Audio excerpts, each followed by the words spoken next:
Okay, well, welcome very much. Sorry we had these troubles. I'm really happy to be able to see you, and I hope your business goes well, and I congratulate you on the advertisement. We're going to be looking forward to finding out all about about the console. Thank you very much, Harold, I think for it's inviting me up here. And this, of course, is where we're going to have 6 different ads in the next year in the New York Times. I want to find out. You got that thing going. It's a big development. And welcome very, very much to Conversations. It's a pleasure to welcome to the program Eugene Bird. And Eugene Bird is the president of an institution, I guess it's 16 years or so after its formation, and it's located in Washington. It's called the Council for the National Interest Foundation. And he's the president of that, and we're going to be talking about that. And Eugene Bird, welcome very, very much to Conversations in Manhattan Network. Thank you very much, Harold. Great pleasure to welcome you here. We just, let me, if you don't mind, show that the council is involved with questions of lobbying, particularly what is called the Zionist lobby, or the Jewish lobby, and the power of AIPAC that it exerts in Washington and so forth. And it seems to be in many people's minds a subject that's not supposed to be addressed by anyone. Your council has been doing that. And you may recall, some of those who are viewing, 2 weeks ago, I'm not sure of the date, there was an advertisement on a very prominent page in terms of the Sunday edition of the New York Times, the back page of the Week in Review. And we're holding it up so maybe you could focus and let the people know what that looked like. And this is the ad that appeared. And it took the eyes of many people because it said, it questioned or brought up the issue that we ought to address the Zionist influence on U.S. policy. And this is an ad that was appearing, and it caught the eye of many people, caught our eye, and that's how we happened to get in touch with you and find out about the council. And I find there's a great deal more going on, and we're going to be talking about that. And welcome very much to the program. Thank you very much. Being here indicates that things have changed. Yes, well, maybe they have. And not just here with the Manhattan Network, news network, but also across the country. We're finding a lot more receptivity to discussing and having conversations and maybe even debating some of the issues surrounding the domestic influence on U.S. policy in the Middle East. Domestic being a code word not just for Jewish Americans, but even more important, Christian evangelical Zionists. They claim 20 million, and they're becoming much more organized. They're very spending a lot of money, very well financed. One church has 18,000 members.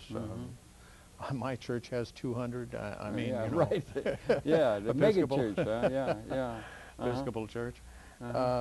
It's, I think, a sea change. When I took over this job 13 years ago, I said the pendulum will swing, and it is swinging at this point. We're getting into the real strategic areas of U.S. involvement in the Middle East, and that strategic interest of Israel really isn't the same as the strategic interests of the United States. So one of the ads is going to be discussing that very factor. We're going to want to talk about these matters, but I wonder if maybe we could take a minute, and if you share your own background. You were involved in the Foreign Service for a long time, and maybe you could share a little your own background kind of hurriedly, and then we could get into the foundation and you're involved. I think Paul Finley's been involved yes, in Congressman that. Paul Finley. Yeah. He wrote Dare. What was the name of the book? Dare to Speak Out. Dare to Speak Out, and I think he had you know, a great deal of derision directed at him and anyone else who would have dared to speak out in the way that your council seems to be doing now. And so, but could you share your own personal background, please, a little Well, my personal background is I was a journalist at one time, and I graduated to being a Foreign Service officer, or I went downhill, shall we say, to being a Foreign Service officer from being a journalist. I have great respect for the Foreign Service, particularly the professionals there. George Ball, and there were a lot of very, very good minds who were involved in. Yes, I knew George Ball. Did you? Yeah. Yeah. In fact, I've known 13 secretaries of state, either casually or I worked for them, and so on and so forth. And that makes me very old, and I am. But I think the latest indication that we have of a change in the atmosphere is not just our advertisements, but the controversy over the famous memorandum from Professors Mersheimer and Walt, Harvard and University of Chicago, and it doesn't seem to go away. Just the other day, Richard Cohen had one which said, "Yeah, it's not a conspiracy. It's a lobby." And it's not a conspiracy, an anti-Semitic conspiracy, and it's, because that's the charge that will always be put if anyone brings any question into our unadulterated support for the Israeli policy. They'll say that you're either anti-Semitic if you're not Jewish, or you're a self-hating Jew if you are. Yes. And that's been the pattern for 40 years or so, it seems to me. Yes, and that pattern will probably continue. But what we're seeing now is that the American people, because of what's happening in Iraq and with regard to the war on terror and so on, is that American people are beginning to question our traditional attachment to Israel and what it means in terms of U.S. interests. And that, of course, is very sensitive to Jewish Americans and others. And I realize attacking the lobby attacks something in their soul, as far as they think.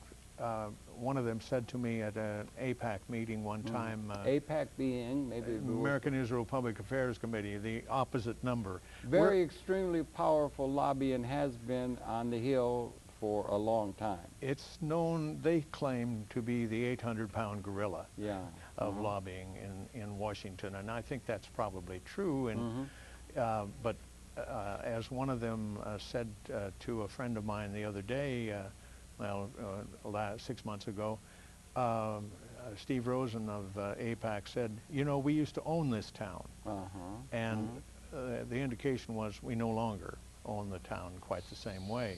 So, and I think that is good. I think that Jewish Americans and Christian Zionists should welcome a balance in our policy in the Middle East. I'm sure they will. They've had it all their way lately and for a long time. And if anyone dared to question that over the long haul, they were ruthlessly cut down by a very powerful PR campaign directed against them, Mr. Findley and others.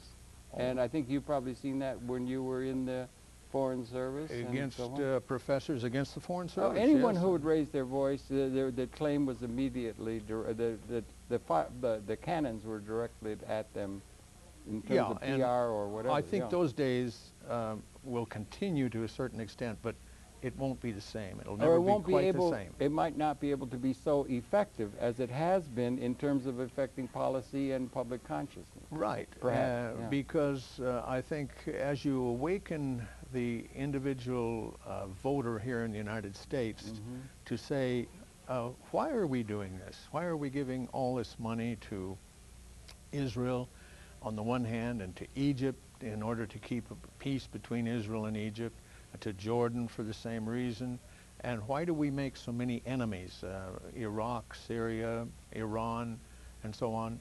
The broader people Islamic that world were not enemies of ours at one time, but not at all. But are now. And it's not in the interest of Israel to have the United States in a position of having enemies in the Muslim world. Because they do. Because they do. And of course the famous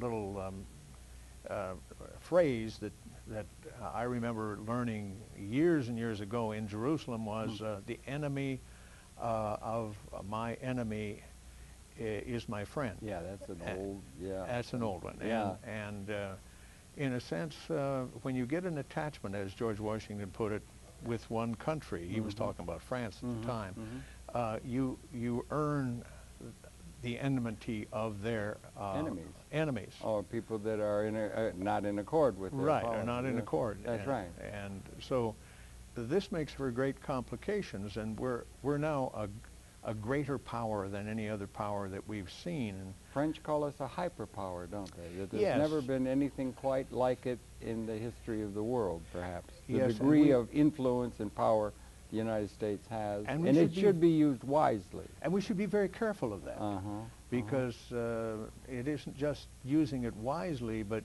using it wisely not just on our own behalf, but on behalf of the world, on behalf of the various countries in the world that are major countries like India, Brazil, Soviet, Russia, and China.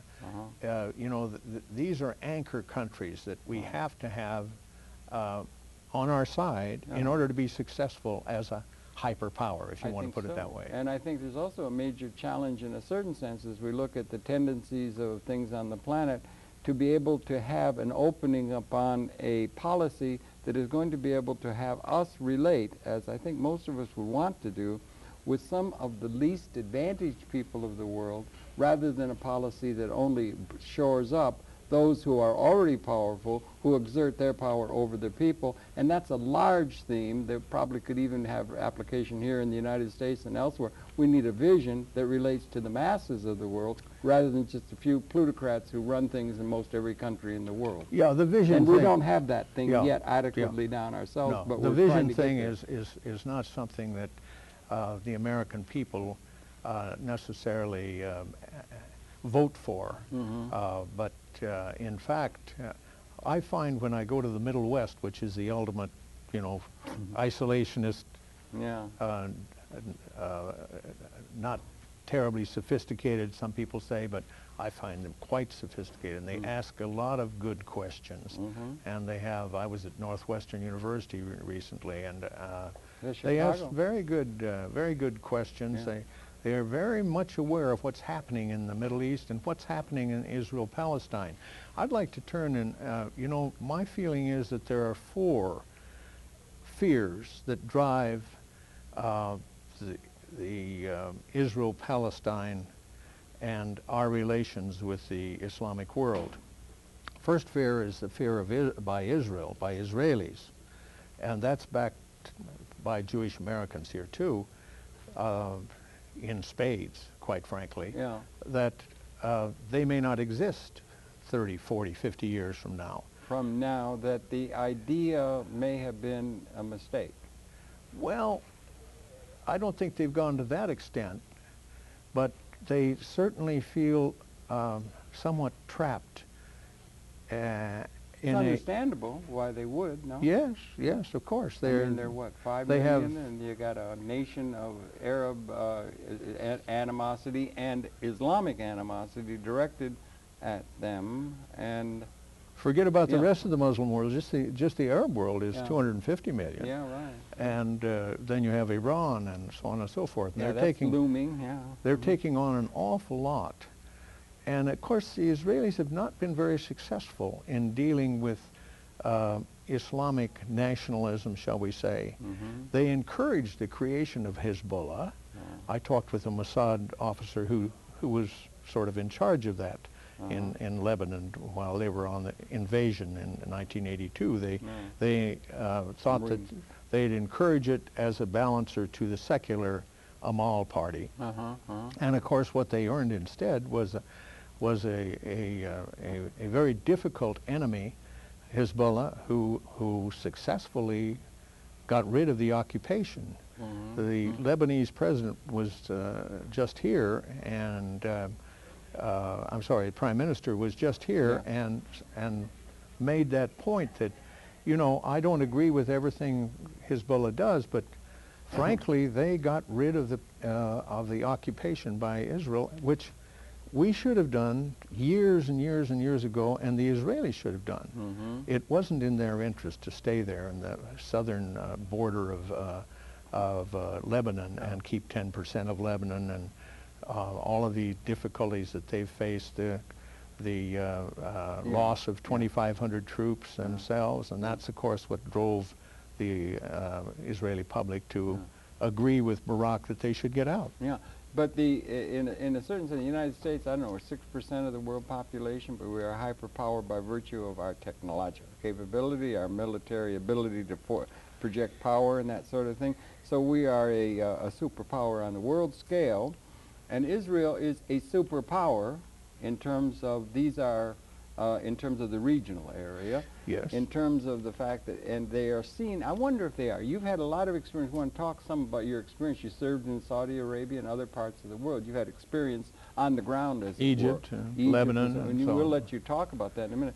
But if you look at the drift of, if you look at the sweep of history, let's say, and you're coming out of the First and Second World Wars and so forth, that it seems to me that we had had a period from Columbus where there was a colonization, Western colonization from Europe, where the people went out with the white man's burden to civilize, as it were, the whole world. And it was after the Second World War we withdrew, the British had to withdraw under Gandhi and so forth, from the Raj and from India and from Africa and from so forth. They were moving back to Europe. And the one exception to that, and I'm wondering if in the Arab world or if in the Islamic world it's seen this way, that the one exception to that in terms of the Western colonizing attitude of a group that comes in and takes over the Land native and population that are derisively called the Wogs in the case of the India and that sort of thing. You had the same thing in India. But the one exception to that was the movement by Ashkenazi Europeans, seen by the people in the local area as European, colonizing, coming in and taking land over in the name of a narrative that they were able to project, but that the rest of the world was moving away from that overt colonialism. And is it seen that way by people in the Arab world in your experience? Absolutely. And okay. one of the big things... issue, big issue. Big issue. Okay. One of the things that Israelis will tell me when I press them to the wall and they don't have a good argument for something about what they're doing to the Palestinians and seizing their land and so on, one of the things they say is, you did it to the Indians. We did. And we did. Absolutely. And look at what happened. I mean, in a sense, we got rid of 20 million, 25 million Indians. That's true. But I'm not sure if there are that many in North America, but anyway, you're going, yeah. Whatever. Yeah. Some people say 10, 11 million, Yeah. some people 25 or 30. But and in all of the Americas, yeah. in all the Americas. That was in the 19th century by and large, or 18th, 19th, 17th, 19th. Yeah, and we didn't really reform until, what, 50 years ago, 40 well, years if ago? we have then. I don't think there's ever a treaty we kept, is there, with the tribes outside of... And now they're getting back at us by selling us cigarettes over the internet and running gambling casinos. Yeah. And maybe that's got a poetic justice to it. But you're right, yeah. One of the ironies of the Oslo process in Israel is that they created a casino inside the Palestinian area in Jericho. Have they really? To which, it's closed now, but to which Arafat brought in Austrians to run it, and just like the Indians do here. And of course, you couldn't bet if you were a Palestinian, but you could if you were an Israeli. Trying to get some hard currency? Right. And it was extremely popular and very profitable for some time. It's closed down now, but you know. But if I may on that regard, I mean, every year I read a biography I have of Cecil Rhodes. And I go back and trace the racism that was so absolutely incredibly rampant in the 19th century with the colonizing of Africa, and the the idea, this white man's burden. The carriers of truth and progress and technological development, and they got this idea that is very much part of our, Turner, in this case. But in the case of North America, the Europeans came in great waves. There was no question of that. But just a geopolitical reality is that that was a nation of very few people. In the case of Israel, you've come up against a nation that is an Arab nation, which if it gets itself together, is still very much a seat of civilization and a power that is not comparable to the Iroquois and the Mohicans here in North America. So there's going to be a reaction to their arrogant stand of white man's burden, colonizing, imposing their will upon the local population of the Arab world. And they've got that attitude, it seems, in many cases, where out of our western frontier it was no good engine except a dead engine, that kind of attitude, which seems to then begin to permeate the western policy of the United States, which reflects their sense of besiegement as though they were out on the frontier that was of their own creation. One of the professors at Haifa University recently published an article in the Jerusalem Post, which Ambassador Edward Peck sometimes cites, in which he said, we must kill and kill and kill those people in Gaza because there is no way for them to become allies or friends of us. Bernard Lewis says they only understand brute force. Begin said, let's break bones. We have to beat them down like we did the American Indian people. And we had overriding power, and they have overriding power with Apache helicopters supported by our they're the sixth most powerful military power in the world. That's right. And they can, in 2 weeks, the Israelis, because of their system of organizing their army and reserves, they can put on the field a larger army than all of the combined Arab armies together. And so there's no real existential threat to Israel. Hasn't it always been that they've been the superpower there, even from the very beginning, although the legend would want to be that they were besieged and fighting against a great David and a great Goliath, and they were the David, and it was the other way around, almost from the beginning, or what? Almost from the beginning. There is some recent scholarship that indicates that even in the 1948 War of Independence, where they were scrambling around to get,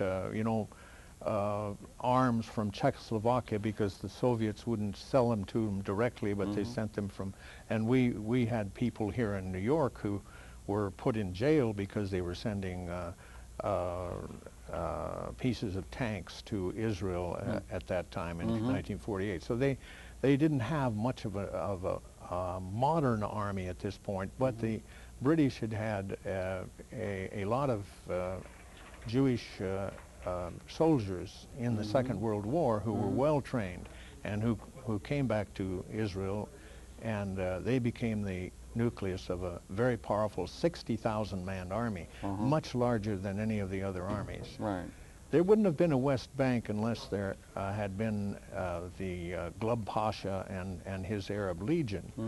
They would have run over all of the West Bank, and to this day, a lot of Israelis feel that that's what's happening now, that they're going to take over all.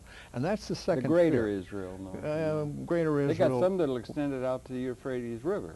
Well, they're halfway there now on the Golan Heights, not quite, but it's a huge area. Well, and they have a narrative that has a great deal of pathos. They came out of the awful suffering of the Holocaust in Europe at the hands of Hitler, so forth, and they've got a thing. There's a great national sense that have been identifying with that state and so forth. But in an historical sense, it may be, as I suggested earlier, you had some people who have objected, many of the Arabs who were displaced and so forth. There are many who would sign on with them because there are certain material benefits and so forth, but that they had this situation.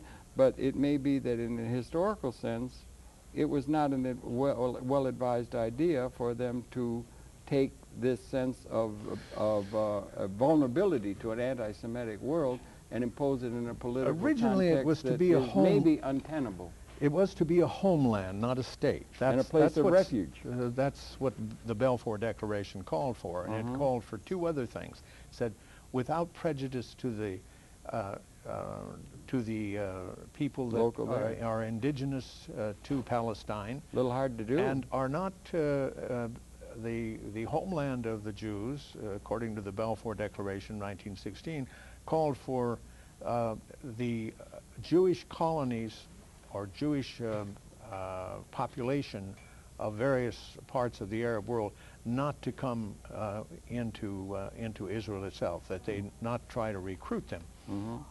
And everybody forgets those two principles that Balfour laid down, which were violated right away, of course. Right. Or even if you get, we have some, the Natura Carta people that are of the Orthodox belief. And one remembers anti-Israel. Right. And one remembers even Herzl when he first announced the idea. Most of the Jewish community was against it because they would claim, coming out of a tradition where they had great repair to the Torah and so forth, that if there's going to be a ingathering of the Jewish people, it would be done in a way where it would be in a context of a universally just world, and it would be done totally without any military might being exerted and so forth, which, as Mr. Jabotinsky pretty early recognized, if you're going to go and take that land, you're going to get a reaction from the people that are there, and we'd better do it with force. And that's a different than the traditional attitude that had been part of what kept the Jewish community together over thousands of years, I think. Well,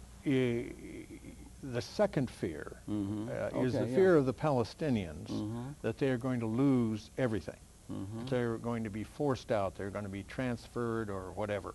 And there is a party in the new government of Israel, a Russian party, which calls for transfer, just openly. Hasn't the Likud called for transfer on No. some occasions? They never have said that. Individuals have, but individuals, but it's not never an been a official policy. Never of been a the policy. Likud. Okay. Yeah, okay. they've been very But the careful. Russian policy is calling for that outright. Yeah. displacement. I was talking with Jordan is Israel. Israel is Palestine notion. yeah, something like that. Uh-huh. But I was talking with one of the Russian leaders during the 1998 election in Israel. I've attended 4 elections out there, 2 Palestinian, well, 3 Palestinian, 5 elections, and 2 Israeli elections. So it gives you an understanding of both sides when you see them exercising democracy both in Palestine and in Israel. And I was talking with this deputy to Sharansky, and he, I said, well, what do you feel about land for peace and 2 states? And this was 8 years ago. Yeah. And he immediately came back and he said, you have to understand, we come from a very vast land, a very big land. And to come to Israel, which is so small, we just don't want to give up any part of that land that we now occupy. The Golan, the West Bank, Gaza, etc. And they're, Yeah. okay, and they're it should be straight. They have the Apache helicopter. Well, They yes, have the military might. they have the military might, And they're a superpower in their own mind, and they got a narrative they believe strongly in and fervently in, which makes it that much more dangerous if there is this existential threat looming from a incensed and a world, Arab and Islamic and maybe beyond world, against them, which finds a great expression in votes in the Security Council where there's only 2 people, United States and Israel, voting on one side and the rest of the world on the other. It's a little hard for them to claim a world. Israel actually isn't in the Security Council, but that's another subject. I think that the recognition by the Israelis of how self-defeating some of their policies have been. You know, the head of Shin Bet, General Ayalon, once said, just 2 years ago, he said, Israel is on a destructive course. Well, it was from the beginning. Well, yes, except that It was a mistake. I was there as far early. as- I knew Ben Gurion. I met him, and Did I you know Martin Buber by then? No, I didn't know Martin Buber, but I knew the Hebrew University people, and Judas Magna? Judah Magnus was dead by the time I got there. Okay. All right, right. But I really think that they have pursued a military solution to a political problem. Right. All the way through. And you see, it comes back to this this threat to their existence, which is in their soul. And they... Maybe in the air. In the air, perhaps. I was talking with Jeff Halper, the anthropology professor from Ben Gurion University, who rebuilds houses which the IDF, the Israel Defense Forces, destroy. And he's rebuilt 50 or 60 of these houses now. And I said, well, how are you received in Israel? And he said, I'm ignored. And I said, well, what do they say about the Palestinians in Israeli society today? And he said, they don't even talk about them. There's very little communication between them. I was down at Qalqilia with the mayor of Qalqilia just after they surrounded it with a wall. Yeah, the wall. And destroyed the commerce there and everything. And he said, you see over there's Kfar Saba. It's one of the oldest Jewish kibbutzim turned into a city. It's a city of 100,000 now. And he said, the mayor of that city and we have a very close relationship. But now I can't get over there. I have to go to Rome to meet him. And one of the worst things about the wall that they have erected, which of course comes out of their fear, Let's just get rid of the problem by putting a Chinese wall up. Right, a gated community. Yeah, a gated community. Affluent, Israel is Western, becoming a gated community. well. One of the people that are doing well against the mass of humanity that is knocking on the gates of the gated community. Yeah, and of course, They'll put a moat. the gated community has taken over, East Jerusalem and the old city. Because and they've got the power. they have the power, and they they've can got do the anything backing they want. of the hyperpower, Yeah, which makes that possible and would not have been possible had it not been for the hyperpower emerging, the United States, and the support that was able to be garnered through the Congress and the position and the public relations capability to manipulate public opinion that makes this kind of a thing almost a sacred cow that could not be questioned at any time.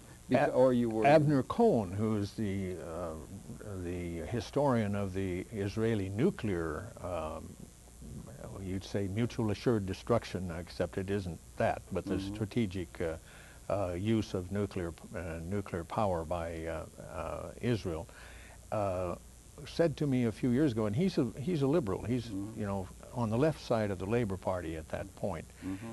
3 years ago, he said to me, Sharon has been proven right. And I said, you're saying this? That Sharon has been proven right? The godfather of the settlements. The godfather of settlements and so on. He said, yes, he has proven that we can do anything we want to the Palestinians. Right. And the United States We'll and just Europe go will along. do nothing about Yeah, right. it. That's more or less the case. The man of peace. Yeah. And Mr. Bush then. Yeah. so the responsibility really is on every American to try and change this system of making policy in the Middle East so that we have an American component in it. And perhaps this policy that has been put into the American mix or something by people who are very influential and well-funded and able to do public opinion, that sort of thing, that should be in a certain sense questioned. And you come from the Foreign Service, George Ball and some of these people who say, what is this in the American interest? And that's supposed to be the guiding light of foreign policy responsibility, and it seems to be askew in terms of this favored attitude toward this one country that seems to stand out in all of the rest, in terms of our relationship to the rest of all of the world. Like a sore thumb. Well, perhaps like a sore thumb. And in many ways. How is it in your estimation that this has been able to come into being, and why has it not been questioned by greater numbers of thoughtful Americans and particularly political leaders? And it is almost the death knell to say anything along the lines of what we're saying in terms of your political career in the American Well, Harold, system. let me say that the third fear is the fear by Americans of being declared anti-Semitic or Holocaust deniers or whatever. Yeah. Jews that are Nazi, if you say anything. You're Nazis called a Nazi. occasionally, It comes out trippingly off their tongue. We very rarely. And they come off a period of great suffering that is obviously there. That has been suffered, exactly. and we understand. You have to recognize that. Yeah, it's and part of the narrative, yeah. I took one of the Israeli nuclear, we might say, activists who goes and stands outside the Mona reactor and says, it's time to shut this plant down. And he's a paratrooper, 6'4", Israeli. And I took him to the Holocaust Museum, or he took me, and I'd been there before, but we went through it together. And I'll never forget what he wrote in the book. I don't read Hebrew, but he wrote it in Hebrew, of course. And he wrote and wrote and wrote, and I said, what are you writing? And he said, I'm writing that this is a great museum, but it should acknowledge more of the other victims besides Jews in Eastern Europe and in the Holocaust. Well, you can make... That's a powerful statement by an Israeli. Is, yeah. And Israelis make powerful statements. Well, yeah, sure. They're much more honest about the relationship of that they have with the United States than a lot of supporters of the lobby, whether they're Christian or Jewish, have. Well, the lobby, maybe it's worth talking about that, because that's the AIPAC is one of, if not, it was for a long time, if not the most powerful lobbying element in Washington. Incredible source of campaign finance contributions that are made to both parties and so forth. Huge impact and so forth. And I don't know if the NRA maybe has gone past them or something like that. Oh, they have a larger budget, yes. But and then you bring up to me, if I may, you bring up to me that the Christian Zionists are now coming and saying that they are going to become even more powerful in their influence in the halls of Congress. They've just appointed 70 regional coordinators for the Christian Zionists to work on this. We'll talk about that a little bit, because perhaps many people aren't that aware of it, that the political support. This is coming largely out of the South, out of Texas, and not all evangelicals. About half of the born-again Christians are really very rational with regard to our relationship with Israel. About 20 million, or? Maybe about 20 million. There are probably about 20 other million who are not rational. And these are the Christian, what we call Christian Zionists. And they're the one touted to become even more powerful than AIPAC more powerful on the Hill. Yeah, and much more organized. Now, right? And of course, they're the base of the Republican Party at this point. It is the base of the Republican Party. It's very Party, important. But it's not just the Republican. It's not as though, because this attitude is both Democrats and Republicans, and the system in the United States writ large is not just Mr. Bush and something. Yes, but of course, Christian Zionists are not going to vote Democratic. Right. So there's a hard core there of people. The president's ratings are down to 30%. It would be very fascinating to know. Is it that low? 30? Well, 34, I think it is. And I wonder how many of those are evangelical, born-again Christians dedicated to Israel. Right. These people are very strange to talk to, because they will go out to Jerusalem. They'll be taken care of going into Bethlehem. They'll be taken in a bus. They'll get off the bus. They'll look at the Church of the Nativity, get back on the bus, and go away. They don't spend $1 in the Palestinian areas. They don't meet any Palestinians. They have 500 a week tourists coming from the United States, just who are born-again Christian Zionists, and they've given a big briefing and a wonderful tour of Israel. And huge amounts of money they are able to commandeer and gain to give to the Israeli. Pat Robertson is building a $50 million Christian center in the Galilee. Israel has recruited Church of the Latter-day Saints by giving them 10 acres of Arab land on the Mount of Olives. Just give it away from me.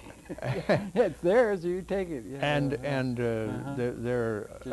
The churches that have traditionally not had a presence in Jerusalem are the ones that they're looking at. And church, I won't name any of the churches necessarily, but there are several that are sending people to the Christian embassy in Jerusalem, and you'll hear a lot more about that Christian embassy in Jerusalem, which was started by a South African. Oh boy. But these Christians, I used to say when I was on the Israel desk, when I first got started in this business of Israel-Palestine, before I went to Jerusalem, I used to say it's much more difficult to work with Governor McKeldin of Maryland, who was a Christian Zionist, than to work with the Israeli ambassador, who was very rational, very That's interesting. Some of the people from here can be more irrational than the people in Israel. Oh, the Americans, or many of them, are out there from Brooklyn, out there putting those settlements with great fervor and that and. Yeah.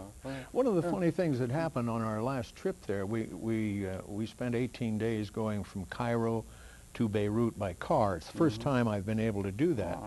The Rafah crossing made it possible, and we interviewed Hamas leaders, and we interviewed ambassadors, American and others, the president of Lebanon, the president of Syria. And one of the remarkable things coming out of that trip was that Islamic nationalists also have a fear. They have a fear that they're going to lose the Arab world to the West, along your colonial argument idea, that they have to get rid of the occupation in Palestine. They have to get rid of the occupation in Iraq. And the sense of confidence in these people, Hezbollah and Hamas and so on, the leadership, sense of confidence that we know our people and we know what they will sacrifice in order for us to do this. And of course, that works back to the fear of the Israelis that they will be unable to control the situation with their military might. Which is true. You're immediate. It's true. It's the thing. It might be. The thing is that they don't, and it is assumed immediately that their interest is our interest, and we are going to support them no matter what. So many UN resolutions have been ignored by the Israelis more than perhaps any other country in the world. Or vetoed by the United States. Or vetoed by the United 39. States. Yeah, and we're there, and we're the superpower. So it's like the superpower people are in control there, and there's a reaction on the global scale against the idea of one group superimposing their power upon another. The occupation of the West Bank, the impetus toward the neocon obsession with Iraq and the invasion of Iraq to where we create a situation in Iraq that is similar to the West Bank. Well, I know Richard Pearl, and I think he was one of the philosophers of this whole thing. Bernard Lewis? Well, Bernard Lewis, yeah, but you know, it comes out of the clean break memo to Netanyahu. They were trying to get an in with the new prime minister of Israel, Netanyahu, so they prepared this clean break memo in '96, and they suggested that the real enemy of both the United States and Israel was Saddam Hussein, and that Israel should make use of the United States to get rid of Saddam Hussein. And that's what's happened. But that's of course, happened, nobody admits it. You know, nobody in the lobby admits it. They have blinders on this, and you can see from the reaction to the Israel lobby paper by the two academics from Harvard and Chicago that they still are living in an unreal world in terms of what should Israel do in order to become a part of the Middle East. Yeah, well, they could. They have relations with Jordan and with Egypt, two very important countries. But they're creating terrible problems for themselves by holding on to the Golan Heights, and worse problems in trying to hold on to absolute sovereignty over the Temple Mount and over the old city of Jerusalem and so on. And they have the Western powers. The Tommies never used to dance with the natives. The Tommies would be sent in against with the Gatling gun, against put down the mutiny, and they're not part of their Western European advanced thinking and that sort of thing. It's like the Americans do not have a very good policy of how to deal with the less advantaged or the mass of the people of the world that has some sort of meaning that the future might require, nor does the Israeli have that, but they are our satrap or something in that part of the world, and that they are going to follow that kind of a course like it was done in the colonial period. An Ubermenschen over the local people, and that was the hallmark of Western colonialism, and it's still seen that way in the minds of many, and the United States would want to do that in Iraq. Well, you know, Arnold Toynbee in his study of history, worth going back to, he has a statement that there were two great crimes in the 20th century. One was the Holocaust, and the second was the ejection of the Palestinians, the creation of the Palestinian refugees, who are now 3 million. And I met him in Jerusalem, as a matter of fact.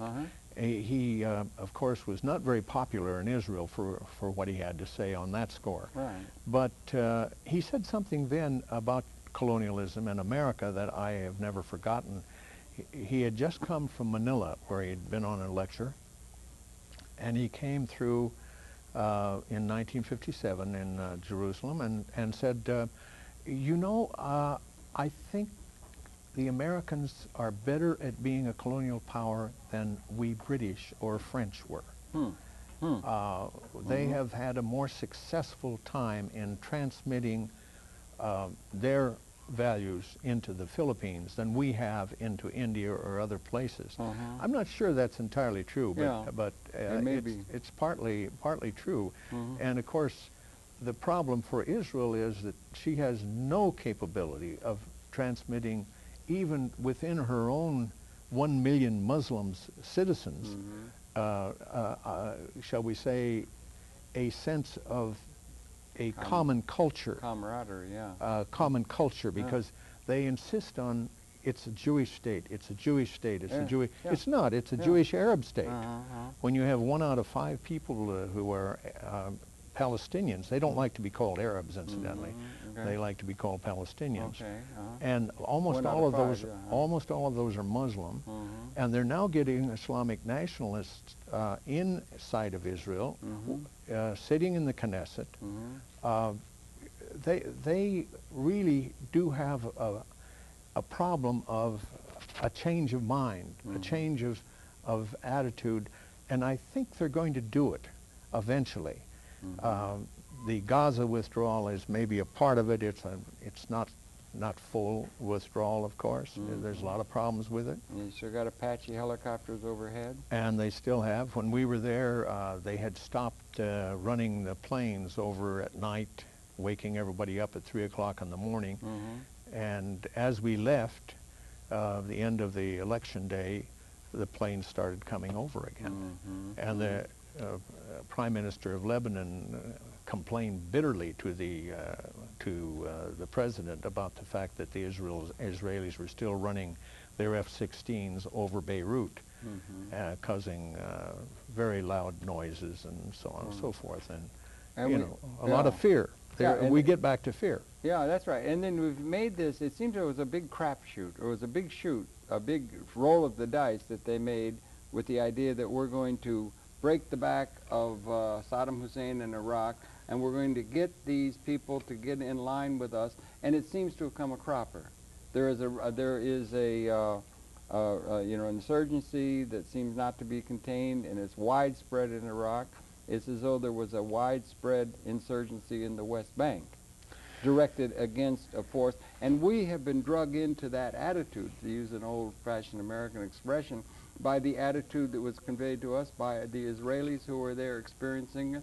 They did a preemptory bombing of a Iraq power plant, and the idea is that you cannot have these people, these less developed, untermenschen people, develop technologically or in any kind of way that they might possibly become a threat. And that had a great deal to do with ultimately why from the 70s they were arguing we will invade and break up Iraq, and they've been successfully able to do it. But there's been an insurrection, and that Vichy government they're trying to set up probably will not be able to hold, and there's likely to be consequences from that with Iran across the border as well. Hard to predict at this point, but still, you know, getting back to the Israel-Palestine affair, one of the headlines when we left Jerusalem in January was Israel is going to have to talk with Islamic nationalists.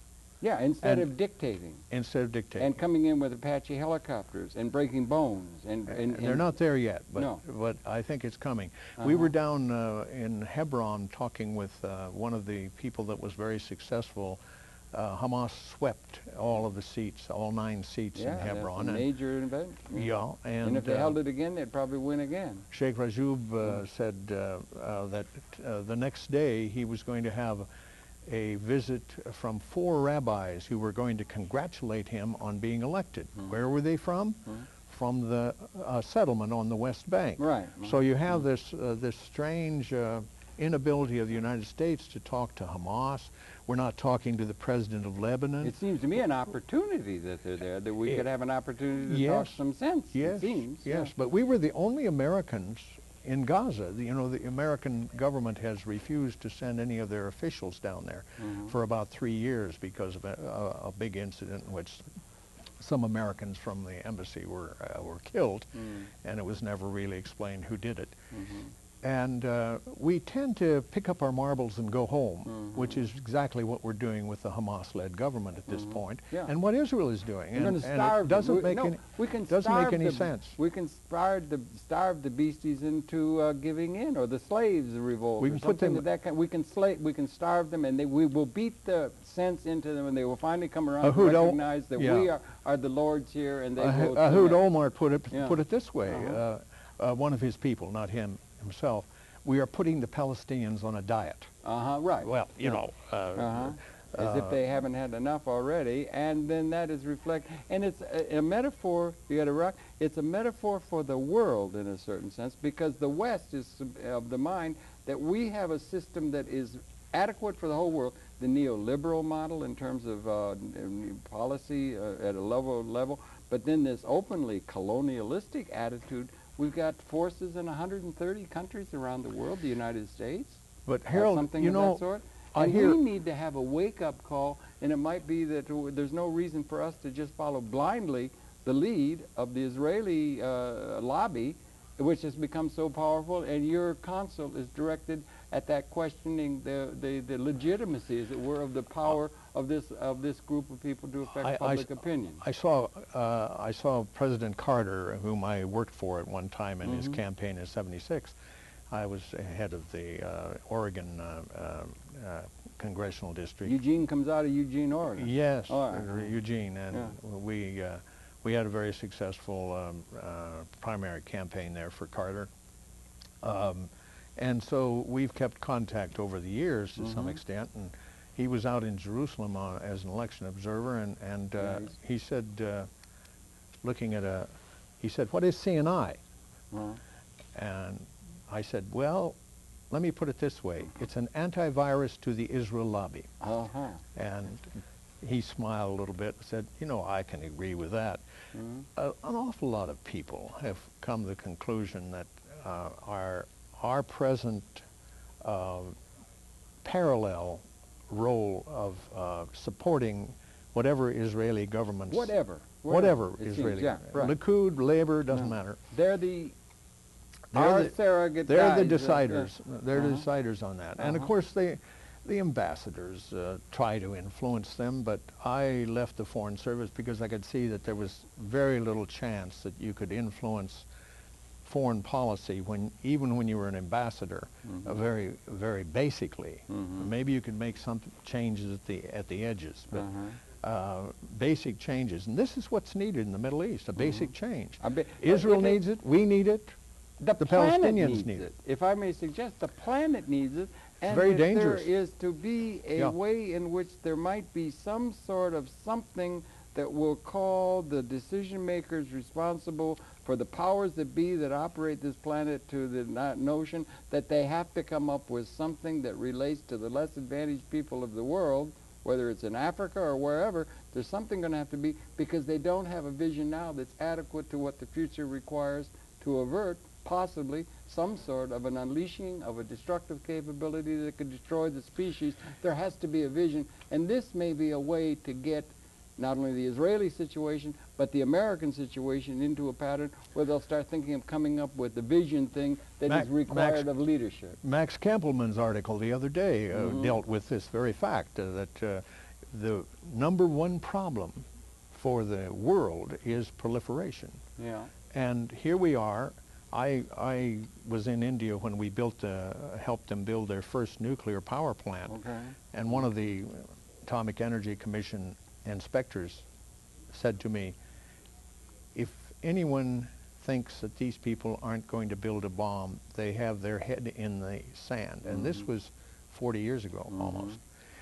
The genie's out of the bottle. The genie's out of the bottle, and we're helping it.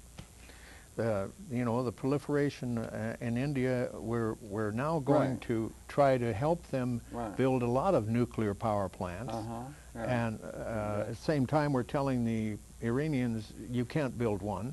And Iranian, that's beyond the Arab realm. That is the Islamic world, and there's Indonesia beyond that, and beyond that there's a whole other realm. And we don't have. So the question is, it's a time of great, tremendous challenge, because those weapons are totally destructive in a way that's qualitatively new from anything coming out of Well, I was history. talking with a physicist last night up on Capitol Hill. We had a party for our alumni association up there, and I hadn't met him before, but he was with the energy department for many years.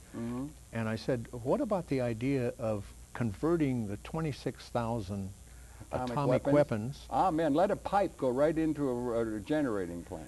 Well, it's a little more complicated than that. But yeah. All right. I was thinking of rubber hose, maybe like siphon. You have reverse engineering, yes, and you create.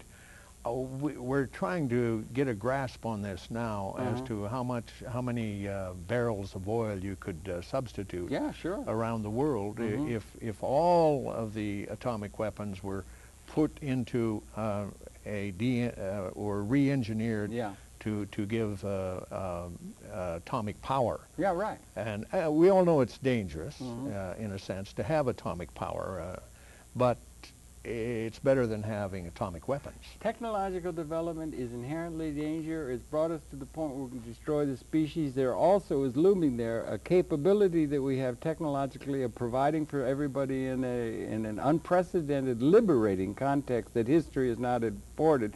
We need the vision to that positive aspect of our tenure here on Earth. And it would seem to me your institution, the foundation, is really helping and trying to set the tone for that. And I'm happy to have been able to share that with you. We didn't get a chance to go into your biography too much.